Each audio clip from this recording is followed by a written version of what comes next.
들으라 부한 자들아 너희에게 임할 고생으로 말미암아 울고 통곡하라. 너희 재물은 썩었고 너희 옷은 좀 먹었으며 너희의 금과 은은 녹이 슬었으니 이 녹이 너희에게 증거가 되며 불같이 너희 살을 먹으리라. 너희가 말세에 재물을 쌓았도다. 보라 너희 밭에서 추수한 품꾼에게 주지 아니한 싹이 소리를 지르며 그 추수한 자의 우는 소리가 만군의 주의 귀에 들렸느니라. 너희가 땅에서 사치하고 방종하여 살육의 날에 너희의 마음을 살찌게 하였도다. 아멘. 오늘은 야고보서 66강으로요. 그 주제가 선을 행할 줄 알고도 행치 아니하면 죄인이라 라는 주제를 가지고 나누겠습니다. 선을 행할 줄 알고도 행치 아니하면 죄인이라. 이 말씀은 야고보서 4장 17절 말씀을 기준해서 근거해서 만든 주제입니다. 오늘 설교는요. 이제 우리에게 어떠한 삶을 살아야 되는 것인지, 어떠한 성도로서 어떠한 삶을 살아야 될 것인지에 대해서 우리에게 말해주고 있습니다. 오늘날에는 학교와 직장에서 왕따와 차별 문제가 자주 등장합니다. 이 문제가 결국 가정과 사회 구성을 파괴하고 큰 범죄로 연결되어지고 또 피해자가 오랜 고통 가운데 살거나 심지어 평생 가는 것임을 알려지면서 왕따와 차별과 약자에 대한 무관심이 사회적 문제로 심각성을 대두되고 있다는 것입니다. 그리고 사람들이 이제 많이 인식되어졌다는 것입니다. 이게 큰 범죄구나라는 것을 인식하였습니다. 그럼에도 불구하고도요. 이 사회와 공동체에 지금 현재 만연하고 있는 것이 왕따와 차별이라는 것입니다. 사도 야고보는요. 우리에게 이렇게 말합니다. 선을 행할 줄 알고도 행치 아니하는 것에 대해서 죄라고 단언합니다. 하나님 앞에서 무엇이 선한 줄 알고 또 그리고 어떻게 해야 하는 것이 선한 줄을 알 뿐만 아니라 심지어 하나님은 선하신 분이시다 라고 고백하기도 하고 또 그 하나님의 그 선하신 뜻을 또 하나님의 그 말씀은 선한 것이다 라고 알고 있고 믿고 있는 사람이면서도 막상 그 명령을 순종하지 않고 도리어 일부러 잊어버리려 하고 또 고의적으로 순종하지 않는 자들에게 대하여서 이는 죄다라고 말하고 있습니다. 혹 성경을 통해 선한 것을 알지 못했다 할지라도 로마서에서는 이렇게 말합니다. 하나님께서 우리 마음의 일반 계시를 통해서 자연의 이치와 윤리와 도덕과 양심과 또 세상의 법을 통하여서 선한 것이 무엇인지를 말해주었다는 것입니다. 로마서 1장과 2장에 나온 내용들입니다. 그래서 일반적으로 윤리와 도덕 그리고 양심에 따라 행하지 않는 것에도 우리는 어떻게 말합니까? 그런 사람들을 향하여 방관자 또는 법정에서는 이것을 적용할 때 방조죄라고 적용합니다.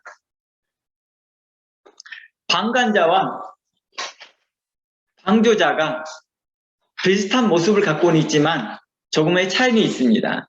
방관자는 이렇게 말합니다. 어떤 일에 직접 나서서 관여하진 않고 곁에서 지켜만 보고 있는 사람, 이러한 사람을 방관자라고 합니다. 그런데 방조자는 어떤 사람이냐? 다른 사람의 범죄에 가담하지 않았다 할지라도 직간접적으로 범죄를 돕는 행위를 우리는 방조자라고 말합니다. 일반적으로 방관자는요, 대부분 법적 처벌을 받지는 않습니다. 단지 양심에 호소하여서 그 마음의 가책을 받게 합니다. 그런데 방조자는요, 법적 처벌을 받습니다. 예를 들어서 강도가 사람을 폭행하면서 돈을 갈취하고 있는데요. 경찰에 일부러 신고하지 않거나 그걸 보았음에도 불구하고 경찰에 신고하지 않는 거예요. 또는 그걸 신고하려고 그래요. 예를 들면 있잖아요. 막 싸움하려고 하는데 막 싸움 말리고 말리지 마. 이런 좋은 구경이 어디 있어 하면서 이렇게 말리지 않는 사람들이 있거든요. 또 불 났는데 막 불 끄러 가려고 어떤 사람이 호스를 들거나 뭐 물을 들고 하면 말리지 마. 하지 마. 이런 좋은 구경이 어디 있어 이렇게 하는 사람들 있죠. 이런 사람들 향해서는 방조자라고 하는 것이죠. 그러니까 방조자는 어떤 사람들이냐? 범죄에 직접 가담하지 않았다 할지라도 범죄자가 행할 수 있도록, 적극적으로 행할 수 있도록 놔두는 것을 방조라고 말하는 것입니다. 그래서 일부러 경찰에 신고하지 않거나 다른 사람이 경찰에 신고하는 것을 그걸 막는 행위를 방조라고 말합니다. 그러나 만일 그 범죄 현장을 일부러 못 본 채 지나갔다가 나중에 법정에서 일부러 이제 봤어요. 근데 못 본 채 하고 지나가 버린 거예요. 근데 법정에 서서 나 몰랐다. 나 그런 줄 몰랐다. 나 그 사람들이 장난하는 줄 알았다. 라고 했다 하면 이 사람은 법적 징계를 면할 수는 있습니다. 대신 방관자로서 윤리적 책임을 묻겠죠. 도덕적, 양심적, 인륜적 가책을 받게 하더라는 것입니다. 그 사람들에게.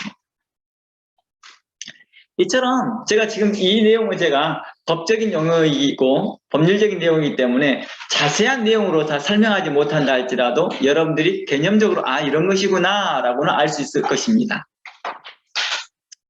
이처럼 세상 사람도 이러한 보편적 상식으로 왕따와 차별과 무관심이 방관과 방조에 시작된다는 심각성을 알고 있는데 사도 야고보는 이러한 보편적 상식에도 어긋난 행동이 어디 안에 있느냐? 교회 안에서 일어나고 있다는 것입니다. 세상 사람도 이런 보편적 상식을 통하여서 이런 왕따나 차별과 무관심이 이게 문제가 있다는 거예요. 사회적으로 문제가 된다는 걸 알고 있다는 거예요. 이러한 심각성을 알고 있는 이러한 내용들을 심지어 교회 안에서 벌어지고 있더라 라고 말하고 있는 것입니다. 심지어 성도들 사이사이에서 성도들 개개인에서 일어나고 있는 것을 책망하고 있는 것입니다. 또한 이러한 범죄에만 적용하는 것이 아니라 성도로서 하나님의 뜻을 알고 또 하나님의 말씀을 알고도 마땅히 행할 선을 행하지 않는 것을 성도들에게 이건 죄입니다 라고 말해주는 것입니다. 선을 행할 줄 알고도 행치 아니하였다라는 것은 너희가 하나님의 말씀을 배웠고 하나님의 도를 알고도 너희가 행치 아니하였다. 그러니 너희 죄에 대해서 그것이 죄인 것을 지적하고 있다는 것입니다. 저 몰랐는데요 라고 하는 것에 대해서도 지적하고 있다는 것입니다.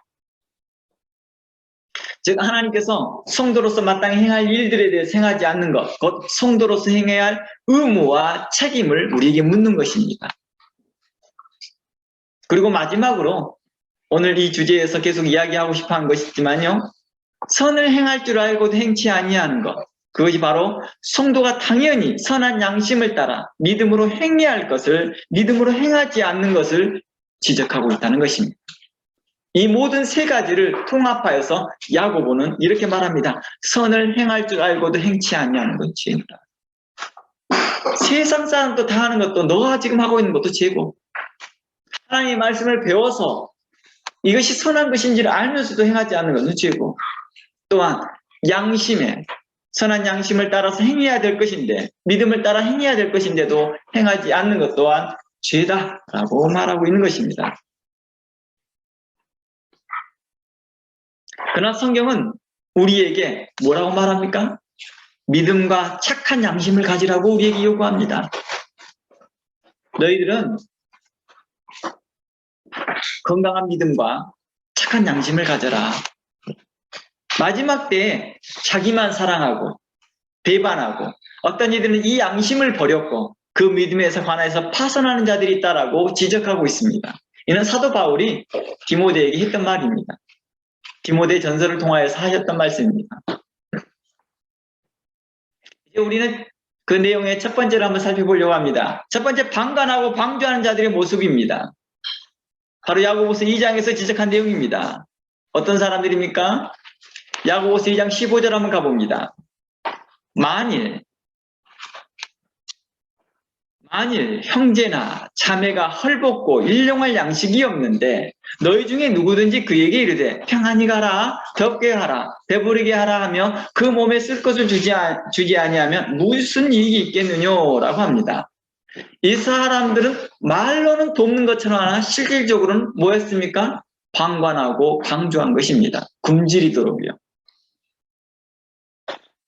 그리고 만약 그 형제가 배가 고파서 죽거나 또는 양식을 훔치는 죄를 범했다 한다면 이 사람은 뭐 하는 거예요? 방관하는 사람에서 방주하는 사람으로 이해되어지는 거죠. 죄를 범할 수 있도록 방주했다는 것입니다. 오늘날 우리가 그러잖아요. 사회에서 불의한 사람들을 사회에서 적극적으로 돕잖아요. 그걸 왜 그래요? 그들로 죄를 범하지 못하도록 하게 한 거잖아요. 이 뉴질랜드가 복지가 발전하면서 그런 철학들이 많이 생겼잖아요. 아, 건강도 자기의 문제인데 사회에서 적극적으로 건강 문제를 관여합니다. 그래서 수영장도 무료로 다닐 수 있습니다. 수영장 많이 다니세요. GP도 그냥 다닐 수 있습니다. GP가 뭐죠? 의사. 가정의도 누구라도 쉽게 만날 수 있습니다. 조금이라도 아픕니까? 얼른 만나세요. 무료입니다. 이렇게 해줍니다. 국가에서 다 부담합니다. 이유가 뭐예요? 이게 만약에 문제가 발생되어졌을 경우에 이게 걷잡을 수 없을 큰 문제로 발생하니까 그렇죠. 가정이 파괴되고 가정이 훼손되고 사회 구성이 파괴되기 때문이죠. 예를 들어서 회사의 중요한 매니저가 아파버려요. 그럼 어떻게 됩니까? 중요한 일이 어긋나기 시작할 거 아니에요. 바로 이러한 것들에 대해서 사회에서 적극적으로 돕는 것입니다. 이렇지 아니하는 것은 사회가 방주하는 것과 같다라고 하는 것이죠. 이처럼 성경은 우리에게도 이렇게 말합니다. 너희가 헐벗고 일용할 양식이 없는데 그 사람에게 가서 말로만 따뜻하게 하십시오 라고 말만 하지 말고 그에게 가서 뭘 하라는 거예요? 적극적으로 도우라는 것입니다. 너희가 있는 걸 가지고 도우라. 이것이 바로 방관하지 않는 것이고 방주하지 않는 거라는 것입니다. 그러나 그들 중에 돕지 않음으로 해서 그들이 범죄를 범하였다면, 죄를 범하였다 한다면 에스겔의 말씀과 같이 그 피를 너에게서 찾겠다라고 하는 것입니다. 너가 만일 마땅히 나팔을 불어서 해야 될 이 말을 하지 않았다 한다면 그 죄가, 그 사람이 죄를 범하였다 한다면, 상대방이 죄를 범하였다 한다면 너가 말하지 않았으므로 죄를 범하였으므로 너에게도 그 죄값을 물겠다라고 한 에스겔서의 말씀이었습니다.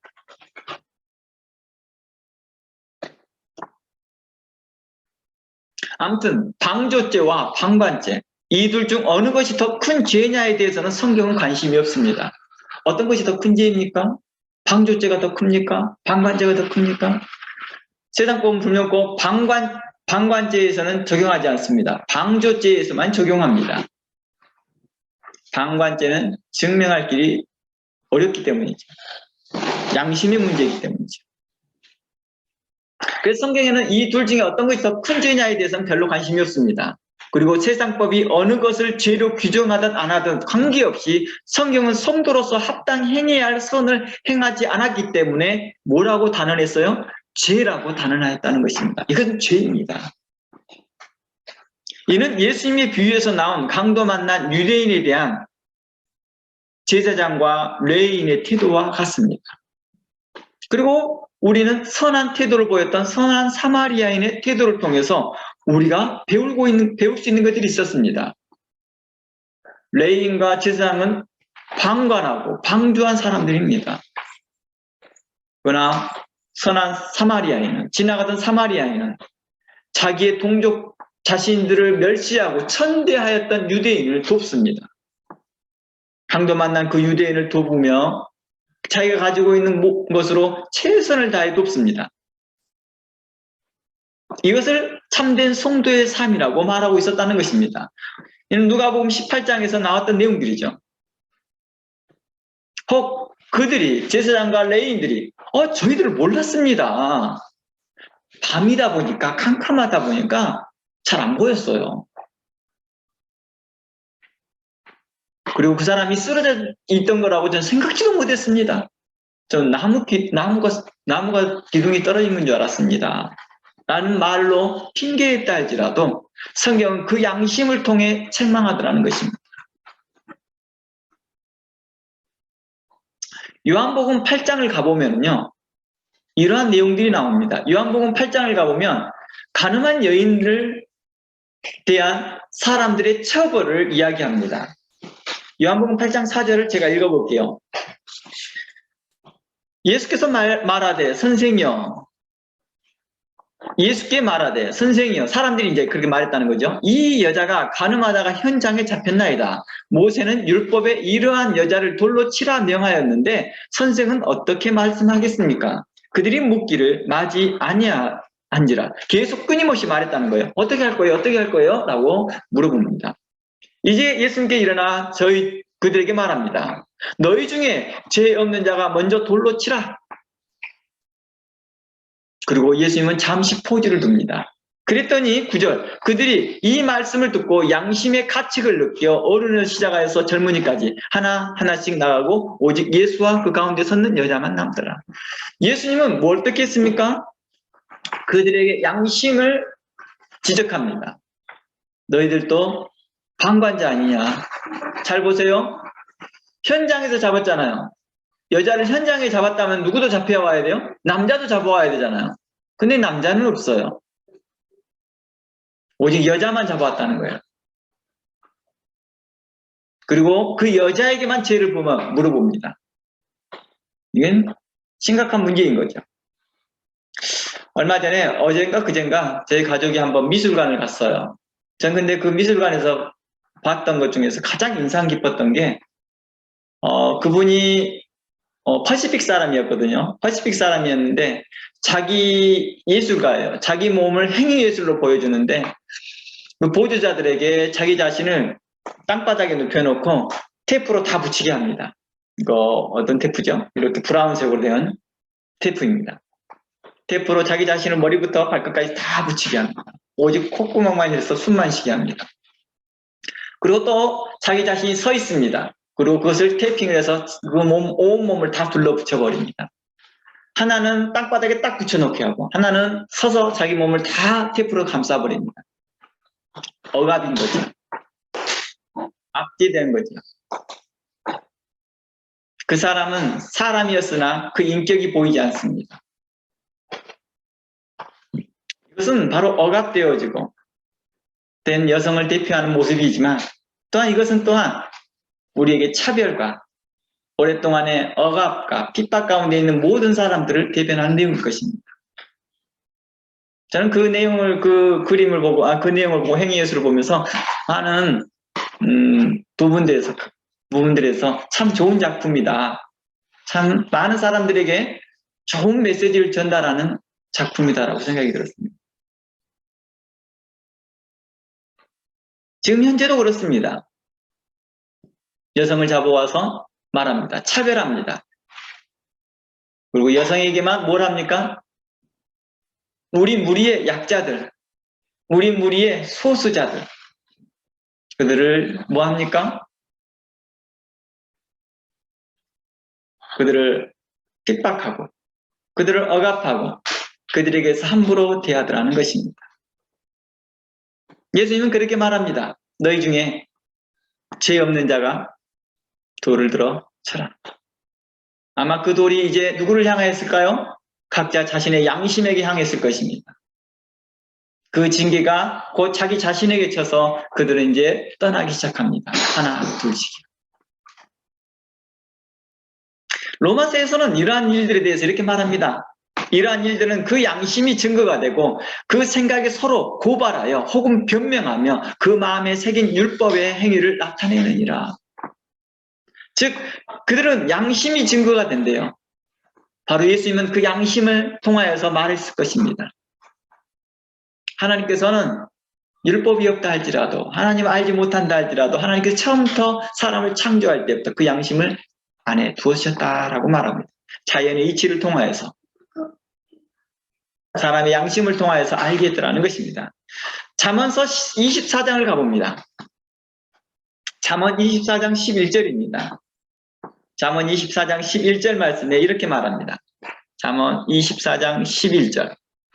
너는 사망으로 끌려가는 자를 건져주며 살육을 당하게 된 자를 구원하지 아니하려고 하지 말라. 이건 강한 부정의 반복은 뭘 의미합니까? 강한 명령입니다. 꼭 해야만 된다. have to. 꼭 해야만 된다. 이 말은 곧 살육으로 이끌어가는 자, 어렵고 고통당하고 힘들어하는 그 사람들을 향하여서 뭐하라? 꼭 그들에게 구원의 손길을 베풀라라는 것입니다. 헐벗고 배고프고 그러한 사람들에게 대하여서 뭐하라? 적극 도우라라는 것입니다. 강도 만난 사람에 대하여서 적극 도우라라는 것입니다. 12절 말씀에 뭐라고 말합니까? 너희들이 말하기를 나는 그것을 알지 못하였노라 할지라도, 강도 만난 사람을 제사장과 레위인이 지나가고 난 후에 저희들은 몰랐어요 라고 법정에서 말하고 사람들에게 말했다 할지라도 너희들은 이것에 대해서 양심이 호소할 거라는 것입니다. 양심에 대해서 말할 거라는 것입니다. 그래서 우리는 그거 전혀 몰랐습니다. 저는 전혀 몰랐습니다. 라고 할지라도 마음을 저울질하시는 이가, 마음을 저울질하신대요. 마음을 저울질하시는 이가 어찌 통찰하지 못하겠으며 내 영혼을 지키시는 이가 어찌 알지 못하겠느냐. 그가 각 사람의 행위대로 보응할 것이다 라고 말합니다. 각 사람의 행위대로 보응한다는 것은 어느 기준을 통해서요? 행위의 기준이었습니까? 아니었습니다. 그 마음의 기준이었습니다. 그의 양심의 기준이었습니다. 그러니까 마음과 그 양심이 어디에 있는 것에 대해서 그 행동이 나타나는데, 그 행동이 다른 사람들에게는 어떻게 보일지라도 문제없어 보인다 할지라도 하나님은 그것으로 결정하지 아니하고 바로 그 마음에 나와 있는 것으로 기준으로 하여서 그 행동을 판단해 주실 것이다 라고 말하는 것입니다. 만약 진정 알지 못했다 할지라도 보편적 상식에서 말하는 것입니다. 보편적 상식이요. 우리 그런 거 있죠. 우리가 다른 문화권에 아예 다른 나라 사람들 전혀 한 번도 만나보지 못했던 그런 사람에 대해서 그 사람들의 문화를 잘 몰라요. 컬처들을 몰라요. 그래서 인사하는 법도 잘 모르거든요. 그래서 예를 들어서 뉴질랜드 처음 왔는데 이거 마오리 분들을 처음 만났는데 그분들이 와서 우리 코를 딱 대면서 인사를 빅 환영을 했어요. 근데 우리가 이것을 빅 환영이라고 생각하지 못할 수도 있잖아요. 어떤 사람에 대해서. 어떤 사람은 위협을 준다고 생각할 수 있잖아요. 그런 부분들에 대해서는 말하고 싶지 않은 것입니다. 제가 말하지만 보편적 상식이에요. 보편적 상식 안에서 이야기하는 것입니다. 보편적 상식 안에서. 보편적 상식 안에서 그 사람들의 행동이나 눈빛에 대해서 이게 인사구나라는 걸 알게 하더라는 거죠. 그러나 보편적 상식이 있다는, 보편적 상식 안에 서로 알고 뭐하고 있는 그 보편적 상식에서 그 책임을 물으실 거라는 것입니다. 보편적 상식 이상에 벗어나는 좀 특별한 교육을 받아야 되고 특별한 어떤 배워야 되는 상이 아닌 보편적 상식에서 이야기하고 있는 것입니다. 그것은 우리에게 뭘 말하고 있습니까? 그만큼 자신의 이웃과 형제와 성도들에게 대하여 무관심했던 것을 이야기하고 있는 것입니다. 내가 그만큼 관심이 없던 것을 지적하고 싶은 것입니다. 내가 알지 못했다 할지라는 이 알지 못했다는 것은 바로 보편적 상식과 보편적 이해에서만 이해했다는 것입니다. 제가 예전에 바이블 칼리지 안에서 있는 기숙사에 살았거든요. 그때 저희 큰아들 샘이 배 임신되어 있는 상태겠죠. 배 태중에 있을 때였습니다. 그런데 거기 안에서 생활을 하는데요. 어느 퀴분이, 그 신학생이죠. 퀴분이 저한테 딱 보면 반갑게 주먹을 딱 내미는 거예요. 이렇게 딱 내민 거예요. 이렇게 딱 내미는데 저는 그 순간 당황한 거예요. 이게 뭘 의미하는지 몰라서요. 뭘 의미하는지 몰라서 이렇게 딱 인사하고 그냥 갔어요. 나중에 알고 보니까 이 젊은 사람들이 주먹으로 이렇게 딱 인사하는 게 있잖아요. 남자들끼리 이렇게 탁 치는 그거였던 거예요. 나중에 이제 다음 날 보니까 그분이 다른 사람들은 다 이렇게 주먹으로 다 인사하는데 그것을 다 이렇게 주먹으로 맞춰 인사하는 거죠. 근데 저는 처음에 주먹을 딱 내밀길래 내가 뭘 잘못했나? 아무튼 내가 그냥 공손히 인사하고 나왔어요. 그분이 군인이었거든요. 군인 출신 신학생이었거든요. 아무튼 그러한 부분이 아닌 보편적 상식에서 우리가 이야기한다는 것입니다. 보편적 상식에서 우리가 행하지 않았다 한다면 너희가 그만큼 무관심했다라고 지적하는 것입니다. 이것은 주님께서 무관심이며, 그러니까 이러한 무관심이 주님께 향하고 있다라고 말하는 것입니다. 주님께 취한 어리석은 태도라고도 지적하고 있는 것입니다. 우리가 지난주에 살펴봤던 것 같습니다. 마태복음 25장을 통해서 너희가 소자에게 하지 아니하는 것이 곧 내게 하지 않은 것과 같다 함과 같습니다. 즉 무관심은 어디까지 연결되어 있어요? 바로 예수 그리스도에까지 연결되어 있었습니다. 바로 여기서 무관심은 소자에게 대한, 죄송합니다. 약자에 대한 무관심이었습니다.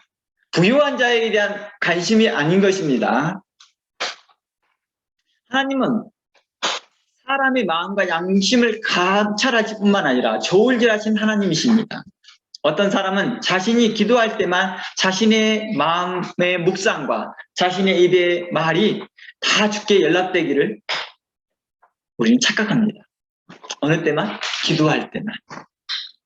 그래서 기도할 때 자신의 마음의 묵상과 자신의 입의 모든 말이 주님께 연락되기를 기도합니다.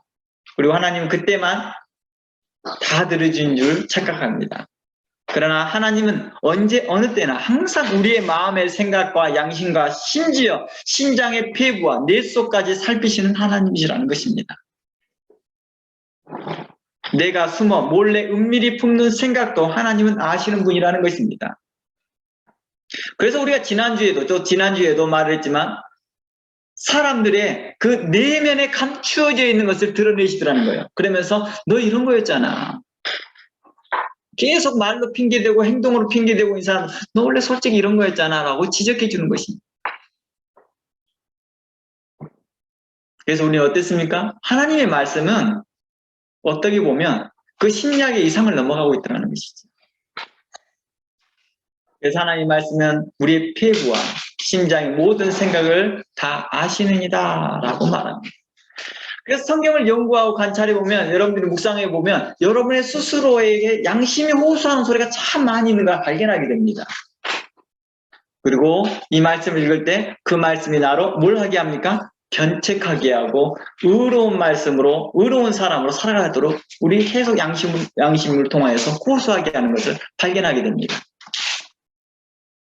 그래서 시편 26편의 말씀에 다윗은 이렇게 말합니다. 시편 26편 1절 말씀에 내가 완전함에 행하였으며 흔들리지 아니하고 여호와를 의지하였사오니 여호와여 나를 판단하소서. 여호와를 나를 살피시고 나를 시험하사 내 뜻과 내 양심을 모아소서. 단련하여 주시옵소서. 훈련시켜 주시옵소서. 이 양심을 뭐하게 해달라는 거예요? 하나님 앞에 의롭게 반응할 수 있도록. 그래서 시편 16편 7절 말씀에 이렇게 말합니다. 시편 16편 7절 말씀에 나를 훈계하신 여호와를 송축할지어다.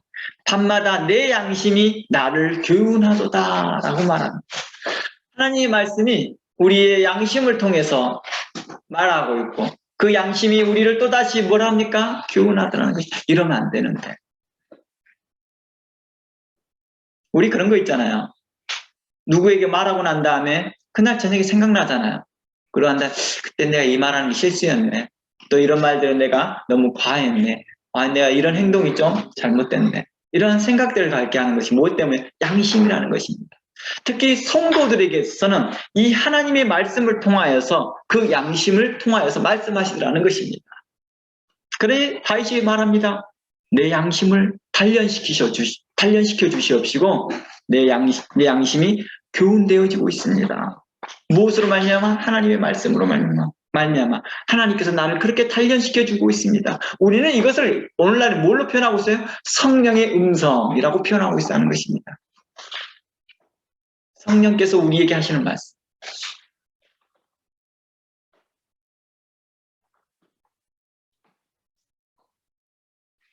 그러므로 선한 사마리아의 비유에 나오는 제사장이나 레위인은 강도 만난 이웃이 급히 도움을 받아야 할 존재임을 알고 있지만 이기적인 자신의 생각과 또 자신들만의 일로 생각하여서 자신들만 생각해서 저희들은 율법을 지키고 증거하는 사람이라는 생각으로 빠집니다.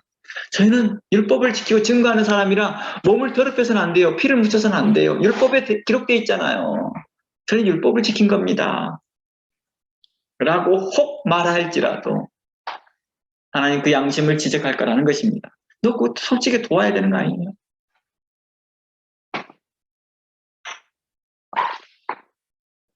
이런 말 저런 말로 밤이다 보니 잘 보이지 않아서 지나갔습니다.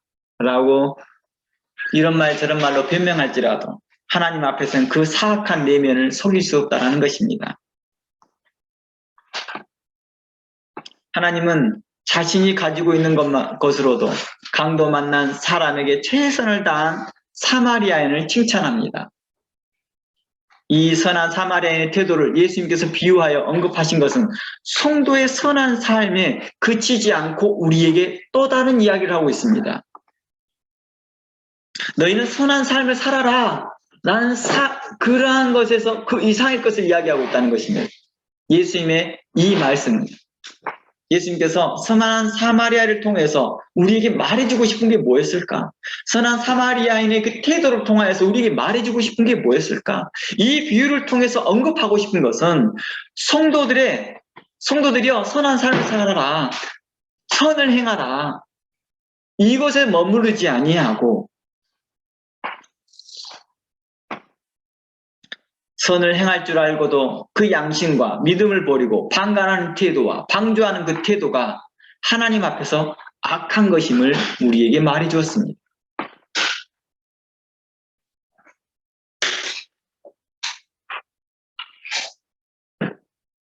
특히 이 본문이 예수님께서 이 본문이 무엇과 연결시켜서 말했습니까? 예수님의 이 본문이 바로 영생과 관련되어서 말을 했다는 것입니다.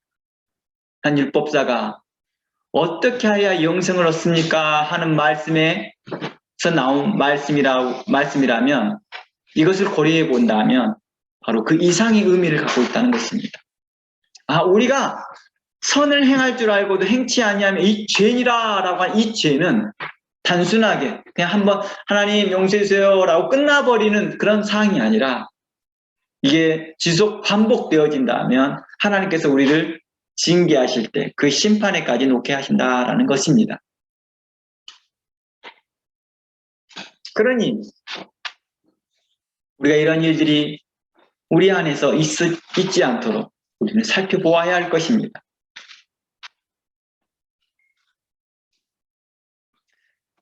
이제 다시 본문을 보겠습니다. 사도 야고보는 성도들에게 부한 자들을 지적합니다. 바로 이러한 부분을 지적하는 도중에 바로 부한 자들을 지적합니다. 이곳에서 부한 자들은 칼빈을 비롯해서 여러 신학자들이 했던 말들로 제가 표현해 보겠습니다. 이곳에서 말한 부한 자들은 불의한 부한 자들이다 라고 말합니다. 모든 부한 자들이 아는 게 아니라 불의한 부한 자. 불의한 자. 우리가 제가 지난번에도 한번 언급했던 내용이죠. 그래서 지난주에 살펴보았듯이 예수님의 말씀 맥락에서 보면 하나님께 대한 생각이 빈곤하고 자신의 이익을 위해 많은 생각을 하려 하는 자, 또는 자기를 위하여 재물을 쌓아두고 하나님께 대하여 부요하지 못한 자라고 할 수 있을 것입니다. 즉 이들은 대표되는 사람이라는 것입니다.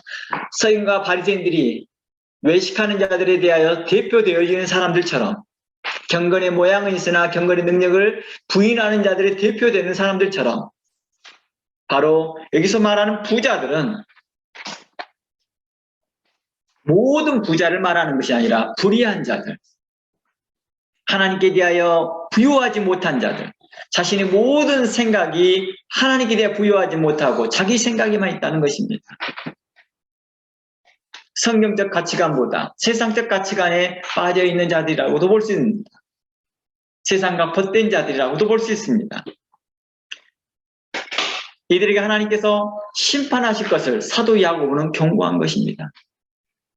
부한 자들에게 하나님 심판할 것입니다. 그러면서 5장 1절부터 이렇게 말합니다. 들으라 부한 자들아, 너에게 이 말 고생으로 말미암아 울고 통곡하리라. 너희의 재물은 썩었다. 이 재물은 하나님께 부여하지 못한 태도이겠죠. 너의 양심은 썩었고, 너의 양심은 썩었고, 너희가 누려왔던 그 안정감, 평안함, 이것도 썩었을 것이다. 썩어질 것이다. 파괴될 것이고 심판을 받게 될 것을 이야기하고 있습니다. 너희가 입었던 그 화려한 옷, 너희를 치장했던 옷, 너희의 자존심, 너희의 체면, 너희를 보였던 그 과장된 권위들, 위치들, 사회적 지위들, 존경받던 그런 모든 것들이 젖먹을 것이다. 너희의 금과 은, 너희들을 유익하게 하고 너희들의 권력을 나타내고 너희들의 지위를 나타내고 너희들의 평안을 나타냈던 그것들이 다 녹이 슬어버릴 것이다. 그것이 의미가 없어질 것이라는 것입니다. 도리어 이 녹은 어떻게 우리의 치명타를 줍니다. 가지고 있으면 있을수록 치명적입니다. 금을 소유하고 싶으나 그 녹이 있어서 더 이상 소유할 수 없는 것입니다.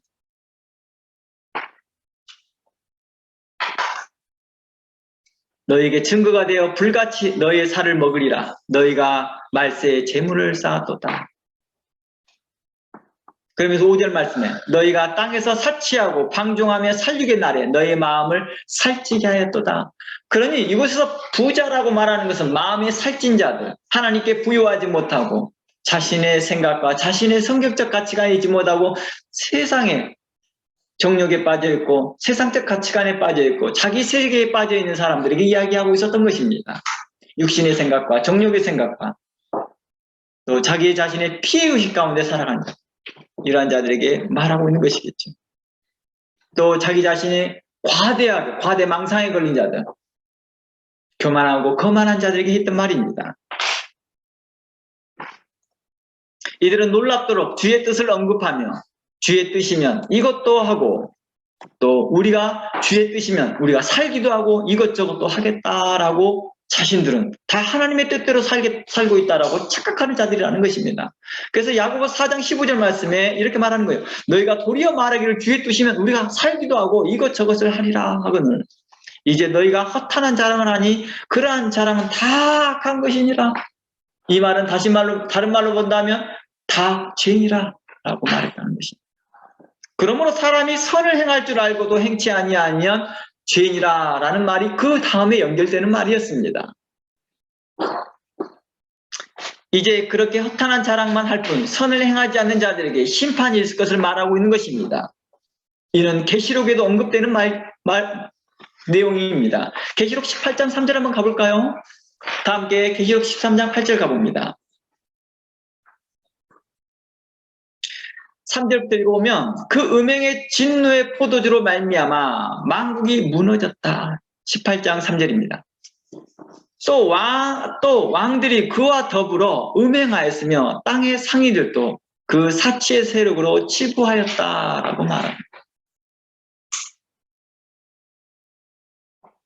내가 들으니 하늘로부터 다른 음성이 나서 이르되 내 백성아 거기서 나와 그 죄에 참여하지 말고 그 받을 재앙을 받지 말라. 이것은 뭐예요? 세상과 짝하려는 자들입니다. 이제 부한 자들을 보고 부러워하여서 자기도 그렇게 부하려고 하는 자들에게 대한 것입니다. 그 죄에 참여하지 말라라고 말하는 것입니다. 너희들은 그런 일들에 함께 참여하지 말어라고 말합니다. 그들의 죄는 5절 그들의 죄는 하늘에 사무쳤으며 하나님은 그 불의한 일을 기억하신지라. 뭐하고 있어요? 기억하고 있다는 거예요. 그들의 심장을 살피시며 그들의 중심을 살피시며 그들의 마음을 살피시며 그들의 양심을 관찰하시며 그들의 마음을 저울질하신 하나님께서 다 아신다라는 것입니다. 기억하고 계신다라는 것입니다. 그가 준 그대로 그의 그 행위대로 갑절이나 갚아주며 그가 섞은 자에도 갑절이나 섞어줄 것이다. 그가 얼마나 자기를 영화롭게 여겼냐. 그거는 바로 부요한 자들입니다. 얼마나 자기를 영화롭게 하였으며 사치하였든지 그만큼 고통과 애통함으로 갚아줄 것이다. 현재 자신들의 평안함을 이게 주님의 뜻입니다.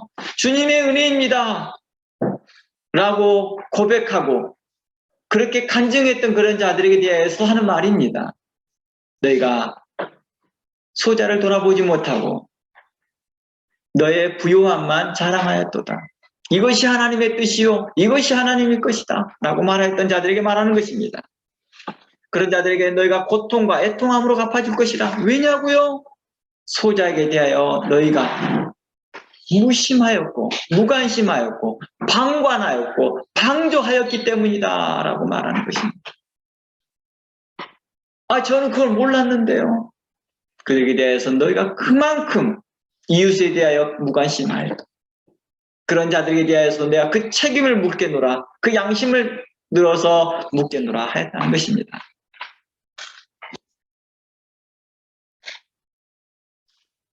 그들은 이렇게 말합니다. 과거에 그가 마음에 이르기를 7절 말씀에 그 마음에 이르기를 나는 여왕으로 앉아있는 자요 가부가 아니라 결탄코 애통함을 당하지 아니하리라 라고 단언하였던 사람들입니다. 하나님이 함께 하십니까? 나는 왕왕왕이요 나는 공공공공이요 하면서 하나님 나라의 왕자요 하나님 나라의 공주요라고 했던 자들. 우리 주님이 나와 함께 하시기 때문에 나는 가부가 아닙니다. 우리 남편 신랑은 훌륭합니다. 예수 그리스도입니다. 라고 자랑했던 그들에게 예수님께서는 심판합니다. 내가 너희를 도무지 알지 못하였노라. 미련한 다섯 처녀가 문을 열어주소서 문을 열어주소서 어찌하여 우리를 기억하지 못합니까? 할 때 내가 너희를 도무지 알지 못하노라. 악을 행하는 자들아 내게서 떠나가라 함과 같이 바로 그들에게 말합니다. 이제 말씀에 그러므로 하루 동안에 그 재앙이 이르르니 곧 사망과 애통함과 흉년이라.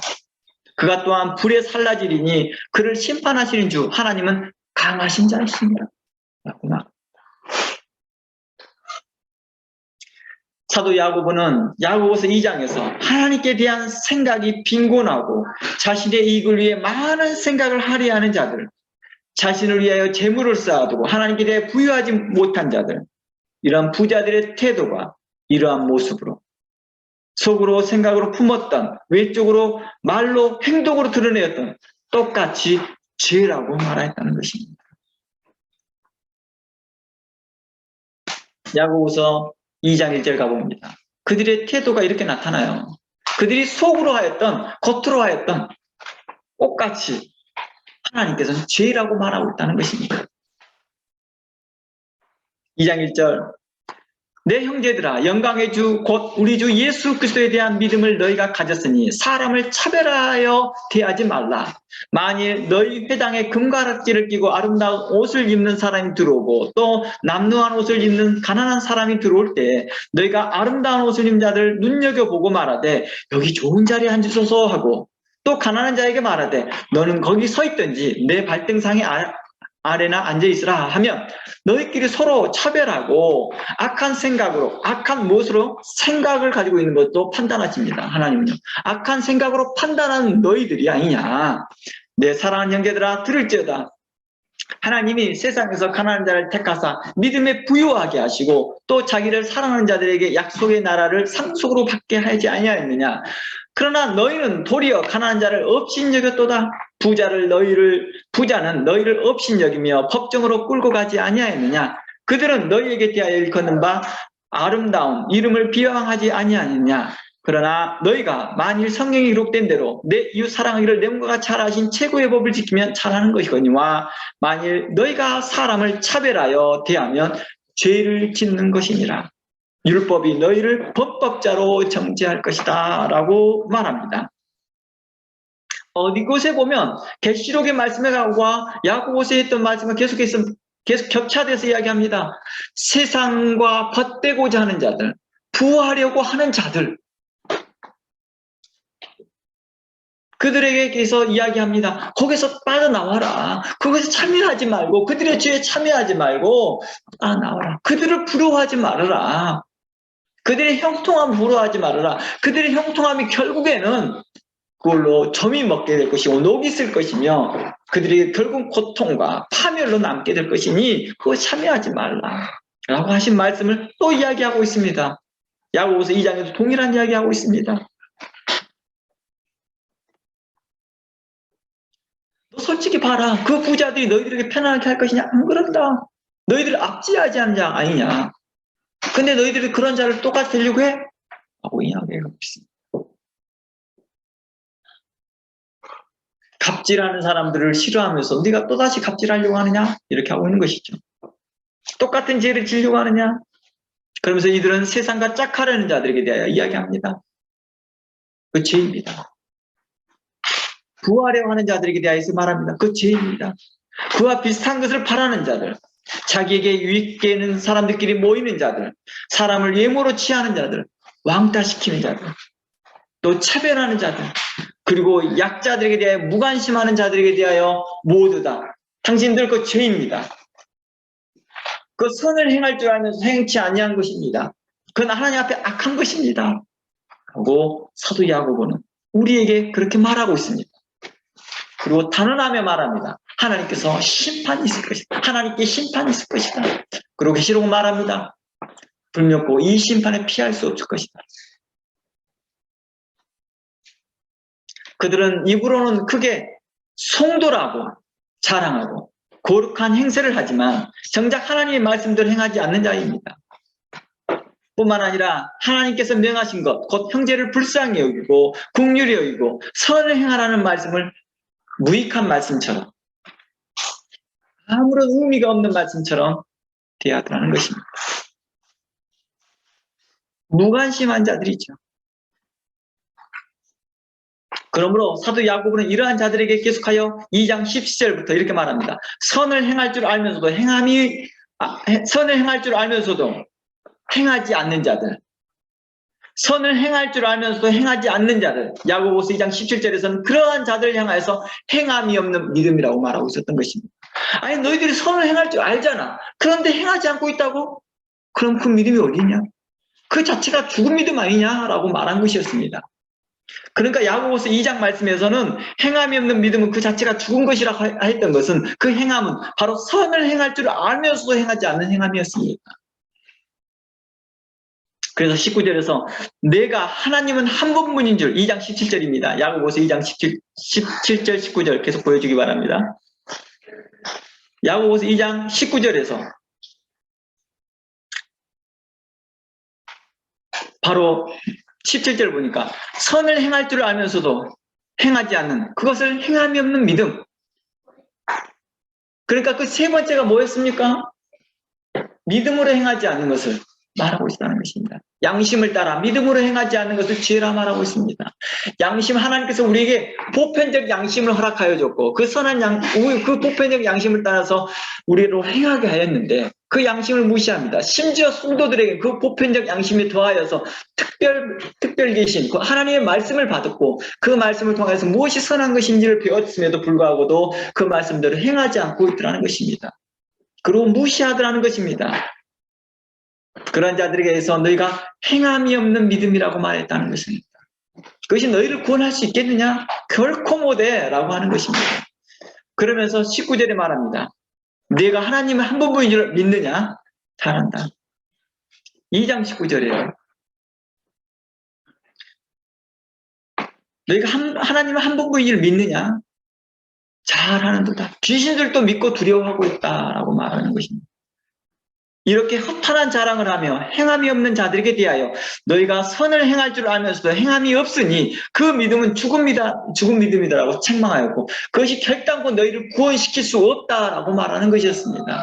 이 말을 오해하여서 행위로 구원을 받았냐 마냐 이런 이야기를 하는데 그 전혀 다른 내용이라는 것이죠.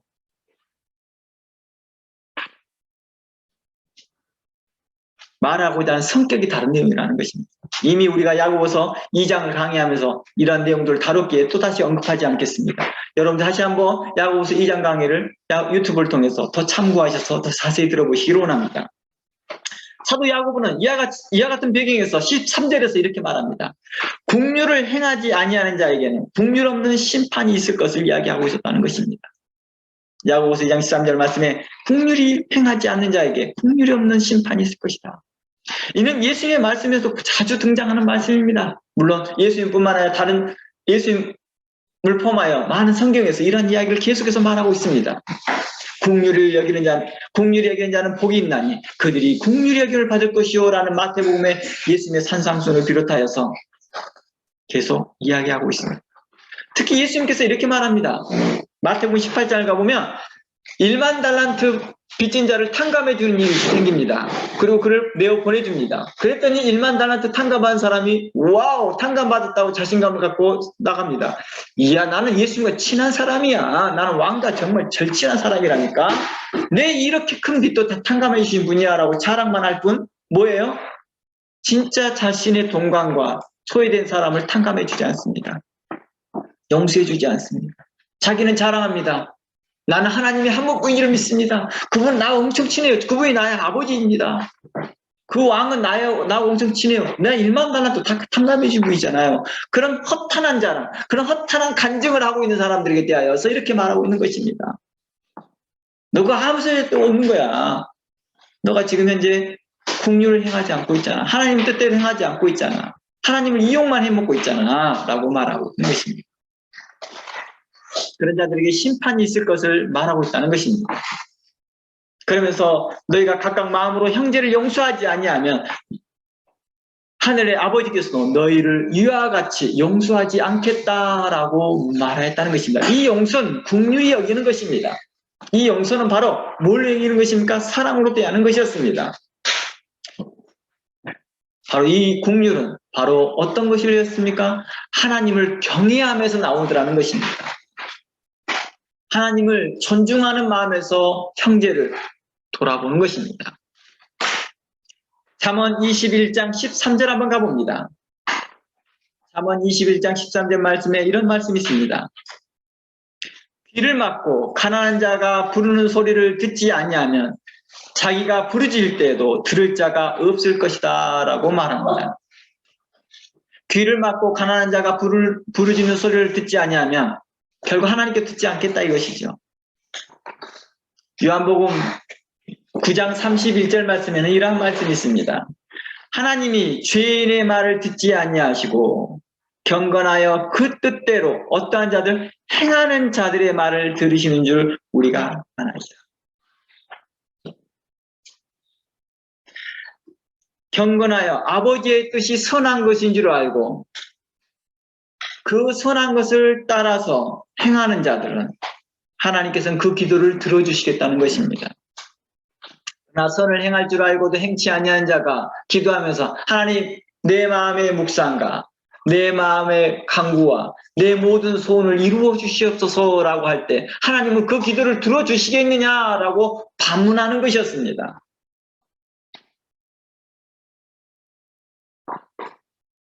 사도 바울은 이러한 자들에게서 돌아서라. 경건의 모양만 갖춰있고 겉으로만 번지르르하게 빛나 있지만 속으로는 썩어있는 자들에게 돌아서라. 또 그러한 자들에게 회개하라라고 촉구하였습니다. 이들은 율법을 의지하며 하나님의 말씀을 의지하며 하나님을 자랑하며 하나님의 뜻을 알고도 지극히 선한 것을 분간하지만 정작 행하지 않는 자들을 향하여 어떤 자라고 책망했습니까? 악한 자, 죄인이다라고 야고보는 지적하고 있었습니다. 사도 바울은 악한 자들이요. 사도 바울은 악한 자요. 사도 야고보는 죄인이다라고 단언하였다는 것입니다. 그러면서 하나님께서는 각 사람에게 그 행한 대로 보응하시되 악을 행하는 자들은 환난과 공고와 진노와 분노로 그러나 선을 행하는 사람은 존귀와 영광과 평강이 있을 것이다라고 로마서는 기록하고 있습니다. 이러한 관점은 사도 베드로에게서 동일하게 발견되어집니다. 베드로전서 3장 8절부터 읽어보겠습니다. 베드로전서 3장 8절부터 제가 쭉 한번 읽어보겠습니다. 이제 마지막으로 말하노니 너희가 다 마음을 같이하여 동정하며 형제를 사랑하며 불쌍히 여기며 겸손하며 악을 악으로 욕을 욕으로 갚지 말고 도리어 복을 빌라.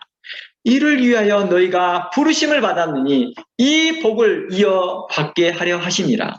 이러므로 생명을 사랑하고 좋은 날 보기를 원하는 자는 혀를 금하여 악한 말을 그치며 그 입술로 거짓을 말하지 말고 악에서 떠나 선을 행하고 화평을 구하며 그것을 따르라. 주의 눈은 의인을 향하고 그 귀는 의인의 간구에 기울이시되 주의 얼굴은 악행하는 자들에게 대하느니라. 또 너희가 열심으로 선을 행하면 누가 너희를 헤아리요? 그러나 의를 위하여 고난을 받으면 복 있는 자니 그들이 두려워하는 것을 두려워하지 말며 근심하지 말고 너희 마음에 그리스도를 주로 삼아 거룩하게 하고 너희 속에 있는 소망에 관한 이유를 묻는 자들에게 대하여 대답할 것을 항상 준비하되 온유와 두려움을 하고 선한 양심을 가지라. 이는 그리스도 안에 있는 너의 선행을 욕하는 자들로 비방하는 일에 부끄러움을 당하게 하려 함이니라. 선을 행함으로 고난을 받는 것이 하나님의 뜻일진데 악을 행함으로 고난받는 것보다 나으니라 라고 말합니다. 그러면서 골로새서 3장 12절 말씀에 이렇게 말합니다. 골로새 3장 12절 말씀에 그러므로 너희는 하나님이 택하사 거룩하게 하고 사랑받는 자처럼 긍휼과 자비와 겸손과 온유와 오래 참을 옷 입고 누가 누구에게 불만이 있거든 서로 용납하여 피차 용서하되 주께서 너희를 용서하신 것 같이 너희도 그리하라. 이 모든 것 위에 사랑을 더하라. 이는 온전히 매는 띠니라 라고 말합니다. 그러니 갈라디아에서 이렇게 말합니다. 그러니 너희는 선을 행하되 낙심하지 말라. 때가 이르면 거두리라 라고 말씀하였습니다. 이제 우리에게 남겨진 숙제는 무엇입니까? 무엇이 선한 것인지를 알았다는 것에서 머무르지 않는 것입니다. 이제 우리의 양심을 따라, 우리의 믿음을 따라, 또 우리가 하나님의 말씀을 따라 우리는 행해야 할 것입니다. 행여 우리 가운데에서 차별받는 자가 없는지, 행여 내 말로나 혀로서 그들을 정지하고 판단하지 않았는지, 또 내가 가지고 있는, 누리고 있는 부유와 화려함과 가지고 있는 부유함이 세상적 가치관에 살면서 안락하고 있는 것이 아닌지 이제 한번 되돌아보면서 하나님 앞에서 회개하고 통곡하면서 이제 우리가 좀 더 넓은 시야를 보면서 소외되고 또 가난한 자들과 고통받는 자들과 압제당하는 자들을 향하여서 우리 눈이 돌아갔으면 좋겠습니다. 우리의 마음이 그들을 향하여서 선한 마음을 베풀었으면 좋겠습니다. 우리 각 사람 성도가 서로를 돌아보며 서로 간에 무엇으로 서로 도울 것이 있는지를 살펴보며 우리가 서로 격려하며 사랑 가운데 거하기를 주의 이름으로 축원합니다.